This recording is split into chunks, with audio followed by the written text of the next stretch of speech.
Welcome to the Tech Egg. Don't get scrambled. Enjoy the video. You start by ensuring Teams is signed in and linked to Outlook. This lets meeting links appear automatically. Open the Outlook desktop app because it exposes the Teams meeting button. If you prefer web, make sure the Teams add-in is enabled. Once done, go to your calendar and pick the day and start time.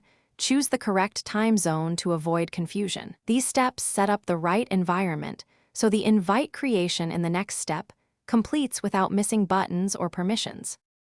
You create the meeting by selecting New Meeting in Calendar and immediately toggling on Teams Meeting so the join link is embedded. This is the how of adding virtual access. Then add a concise title and invite attendees using their email addresses.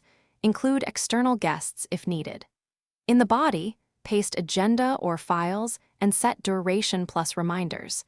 This explains why attendees join prepared. Make sure recurrence and room resources are accurate before sending, so the meeting appears correctly on everyone's calendars. You finish by clicking Send and then verify that attendees received the invite and the Teams join link. This ensures everyone has access. Join the meeting from Outlook or the embedded link about 5 minutes early to test audio and video. This practice avoids delays. If the Teams button or link is missing, sign out and back into Teams, confirm the Teams add-in is enabled in Outlook, and restart the app. This common fix restores the button and prevents failed meeting creation. Thanks for watching. Consider subscribing if I helped unscramble your problems.